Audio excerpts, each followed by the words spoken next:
On the day of the leadership debate, the Green Party is uninvited by the Debate Commission of Canada, prompting Canadians to wonder if Mark Carney will use the same excuse he used to avoid the TVA debates. Despite the appearance of Doug Ford supporting Mark Carney, he uses all kinds of platform points from the Conservatives as well as Pierre Poilievre's talking points. All that and more. Welcome to the Canadian Shield. My name is Sterling. I'm your host.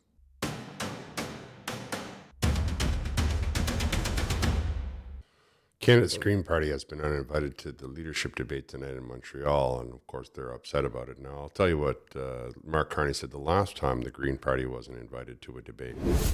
Yeah, why not? If we have a debate with all the leaders of the parties, I now realize that the leader of the Greens were not invited. There are two leaders of the Green Party, as you know. If that was the reason that he didn't attend the first debate for TVA, then it should be the reason that he doesn't attend the second debate with CBC. Something tells me that he will be attending the debate with CBC, and that it was less about the Green Party. That was just a flimsy, flaky excuse. And it's more about the fact that he can control the moderators, that he gets a lot of sympathy from the CBC. For example, a French CBC program had Pierre Poilievre and Mark Carney on their show just the other day, and they were asking Pierre Poilievre all kinds of questions that were associated with Trump and policy and all of those kinds of things. And they asked Mark Carney questions about what his favorite TV show was. So there wasn't really a lot of, there weren't hard-hitting questions on both sides of the aisle, as the expression goes. There was a release from the Leaders Debate Commission saying that the Leaders Debate Commission has decided to rescind the invitation to the Green Party to participate in the two leaders' debate of the 45th general election. Now, as you scan down a bit, it looks like they are saying that the Green Party is not putting enough people in the field. The commission was guided by these principles in setting the participation criteria of the 45th general election, including criterion 3, 28 days, quote, 28 days before the date of the general election, the party has endorsed the candidates in at least 90% of the federal ridings, close quote.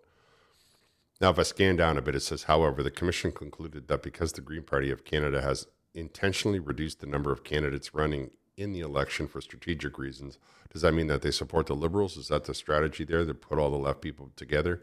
Or did they just not have the money? It no longer meets the intention of the participation criteria to justify inclusion in the leadership debates.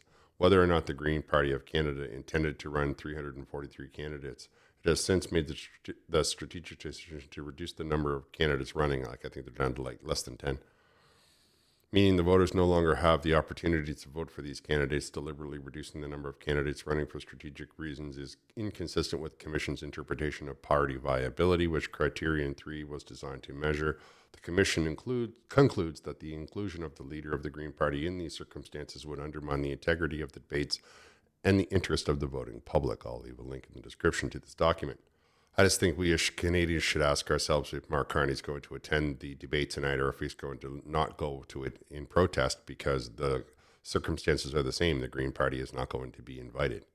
If TVA doesn't invite them to the debate and the commission doesn't invite them to the debate, what's the difference? They weren't invited. So if you're not going to debate Pierre Poilievre and Yves-François Blanchet because it's the Greens not being invited for TVA, then the same should hold true for the Green not being invited by the debate commission, even though it's being held on the CBC. I think I've established already that Mark Carney feels safe talking to the people from the CBC, and he doesn't feel safe talking to the people from the TVA, which of course indicates that he is actually not safe with the bulk of the country. I mean, the TVA has a lot of viewers. There's all kinds of media out there that Mark Carney will not be talking to because he's afraid that he can't control them. And I think that you and I as Canadians need to understand that if he is not talking to all of the media, then if he's avoiding other aspects of the media, then he is avoiding other Canadians, because those companies don't have the support of the federal government. So they're only in business, they're only viable because they're getting support from the population. They have groundswell support, no matter which one you want to name of all of the independents. And I could name two or three YouTube channels that get more support and more views than the CBC gets. But I something tells me that Mark Carney will be at that debate tonight, but something tells me nobody's going to be asking him about the circumstances being the same between both debates. Why did he show up for one and not the other? It kind of indicates less of a elbows up and more of a turtles up. More Liberals breaking election laws, as we have Brittany posting two more conservative members who have had their signs violated, which is in direct violation of the law. You're not allowed to do that. You're not permitted to do that. It's should be considered election interference when you start to mess with somebody else's signs. It does, however, indicate that you are feeling very weak, that you are filled with so much hatred and vitriol that you can't even see a picture of somebody else without getting out your spray paint or cutting out a knife or setting it on fire or throwing it into the underbrush. I mean, that in itself speaks to be quite a bit of weakness. A couple of random funny memes. A sassy girl, 1971, posted this image of the Liberals running downhill with all of their problems, chasing them into Big Rock, and they're trying to get you to blame Trump for all of the problems that Canada had long before Trump was even running in this, before he even announced he was going to run again, when he was still having to have the debate against the governor from Florida and all of the other people that came forward to try to become the leader of the Republican Party. We still had all of these problems in Canada. Mark Nixon made a post. It says, Pierre Poilievre stands for freedom, lower taxes, free speech, less government, and hard on crime. Mark Carney stands for control, carbon taxes, censorship, more government, and soft on crime. The choice is clear, and you can see that one is control and one is freedom. Which do you want, no matter what age you are? Why would you want more control? Why do you believe that more control is going to solve any of the problems? They've already put enough control into Canada and hasn't solved a single problem. Sheila Gunn Reid from Rebel News made a post. I knew it. The not-for-sale merch in the Toronto Pearson Airport isn't even made in Canada. The shirts are from Haiti. The hats are from China. China has a 100% tariff on Western Canadian canola. Team Canada, indeed. They also have a 100% tariff on Canadian soybean. I think that what we're seeing here is somebody saying, oh, it's all about Canada, while they get their merchandise made in other places. Why are we not having... I mean, why do we need to import these from other regions of the world when we could be employing Canadians to have these not for sale? I mean, this is Lester Pearson. There's lots of places that I've seen this hat not for sale, and Never 51. And there's all kinds of reasons why it can be made in Canada. We just have to realize that by making it in other places and then trying to claim that it's all about being Canadian, we look foolish. I agree with Sheila Gunn Reid that Team Canada, indeed, which I believe she's calling them hypocrites, that she's calling them out on having this industry exported to other countries where we give them Canadian dollars, where they drain Canadian dollars out of the Canadian economy, giving income and taxes and all of the rest of it to foreign governments instead of giving it to the Canadian economy. Before I go on to the Doug Ford hypocrisy and how he may be either secretly supporting the Conservatives or he is stealing all of their talking points, I'll talk to Mrs. Effie there, who is Effie Gibb. She made a post about eggs in Canada. Last week, eggs cost $8.49, $8.50. You've lost your mind. They are now $9.99, so almost $1 an egg.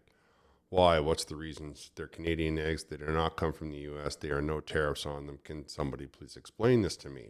And yes, I can. I can explain it to all of you. There's one big reason for this is that April 1st, they might have rolled the carbon tax back at the pumps, but they also rolled it up with all of the industry, and all of our food producers get charged a buttload of carbon tax because carbon is somehow a problem, and chickens poop on the ground, and tomato growers need to add carbon to their greenhouses, and cucumber growers in Mexico can get away with it, but those in Canada cannot. So they start to squeeze the people that are feeding us the food. This is what Mark Carney's vision is. This is why they talked about the crickets, right? Because in their mind, if you can't eat any food and you become hungry like they did in Cambodia, you can start to eat on bugs and not have to worry about eating any real food. Now, Mark Carney's fridge is full of eggs because he doesn't have to worry about the steak and the eggs.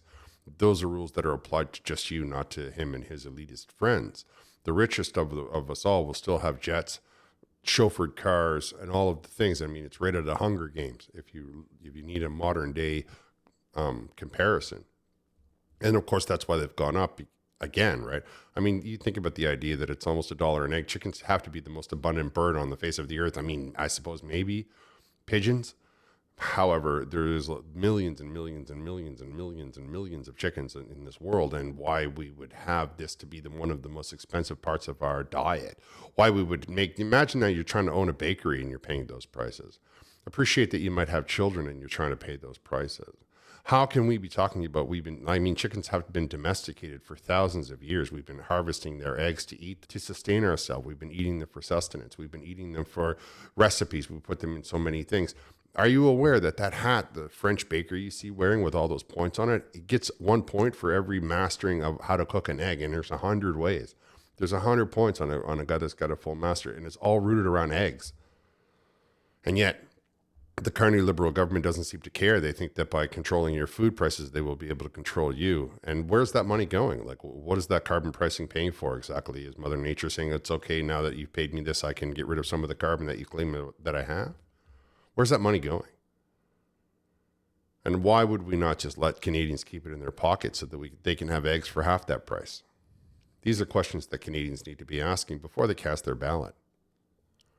Yesterday, Honda made an announcement that they were moving much of their industry out of Canada and putting it down into the United States, and Doug Ford was losing his mind. He was put on the spot. Then he came out and he claimed that Honda was going to make an announcement to the opposite, and now there's all kinds of conflicting reports. What I promise you is that Honda is considering moving all of their industry to the south. If they have to find another reason, it doesn't bother them. They're doing it for the money. They're not in it for the environment. They're not in it for any of that. They, unlike Mark Carney and the Liberal government, understand that money has to be the driving force behind all of these issues.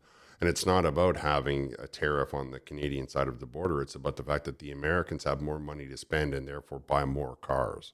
Simple and plain. It's just economics. However, Doug Ford had some interesting things to say on the subject and a couple of other questions he was asked by the media that follows around the Premier of Ontario. We have to streamline processes to make sure we're more competitive around the world, attract new companies here. And that's exactly what our own speech is. To make sure that we put pressure on the next government to do large Canadian infrastructure projects.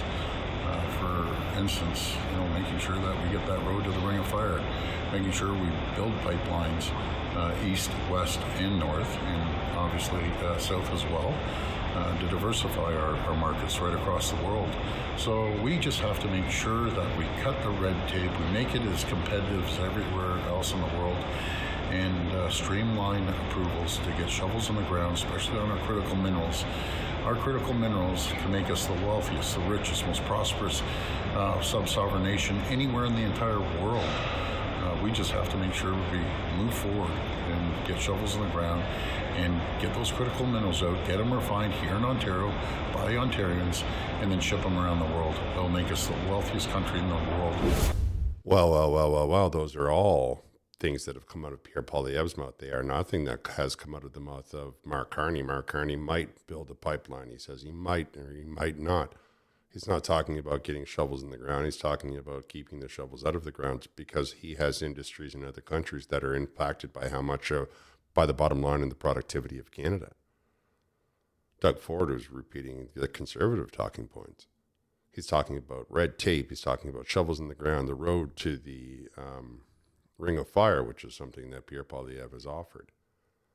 So I was wondering in my mind, well, why would Doug Ford try to throw Pierre Poilievre under the bus when it comes to Trump, and yet not realize that he's using Pierre Poilievre's talking points? And then I thought, well, maybe he's trying to distract from the fact that he has been destroyed by Trump, that Trump is kicking beating him pretty well, and Doug Ford has no response to it. And so he thought by deflecting it over to Pierre Poilievre, he would be able to make himself feel better about how he looks. Because there's only one way to develop the economy, and through that economy is how we can get jobs, and through those jobs is how we can get cheaper housing, cheaper food. Everything can be less expensive. If you realize in your mind that the Liberal Party has been taking things away from us slowly but surely, like the frog in the boiling water, we're getting used to having nothing, doing nothing, and having nothing, and scraping for an existence. And all the while, the economy is getting worse and worse and worse and worse and worse. And all the while, our standard of living is becoming that underneath some of the poorest places on earth. It's not hard to understand exactly where the solution lies, that it lies in turning the taps open wide. It lies in firing it up in a way that has not been seen since the Liberal Party came into office. Not about controlling it and taking years to get approval and everybody can just wait and printing more money and handing it out to the auto industry and handing out money that we don't have to all of these different peoples. Like, that's what everybody's looking for, right? Some sort of, universal income. People want jobs. They want to know what they can do with their money. They want to have enough money to live. They want to have success. They want to be prosperous. And there's only one government right now that's promising to take us to prosperity. And frankly, no matter which side of the aisle that you're on, I don't know why you would think that poor is better. I don't know why you would think that in your mind, that somehow you being poor is going to teach Donald Trump anything. The less that Canada can do to compete with Donald Trump, the more industry will fly south to the United States, because the people that run the companies, they want money. They don't do it for ideological reasons. They tried the ideology for 10 years. Now that Trump is in office and he's the only one that's turning against the globalist on earth, they're all rewarding him with stupid amounts of money and huge amounts of investments. If Canada wants to capitalize on that, then Canada also has to start to be good to business and be good to industry. Mark Carney is not that man. He is an environmental zealot. He makes Stephen Guilbeault look tame. So when you hear Doug Ford saying that Honda might be staying in the country and that it's all just one gigantic misunderstanding, and then immediately changing the subject and saying, well, Honda's going to release a statement soon, you have to wonder in your mind exactly what is actually happening and how much of what Doug Ford is saying is contingent on which side of the coin gets elected to office. I can tell you that poverty is not the solution. No matter what you think in your mind, there's no person that's living in abject poverty around the world saying to themselves, well, it's okay, I'll just stay here where it's greener. They're saying, geez, I wish I had those things so that I could provide them for my family and for myself as well. You let me know what you think down in the comments. Do you think that the green solution is better for the country, or do you think that jobs and finding technology to solve the problem is much better? I'm going to wrap here. I want to thank you for listening. I'll talk to you next time.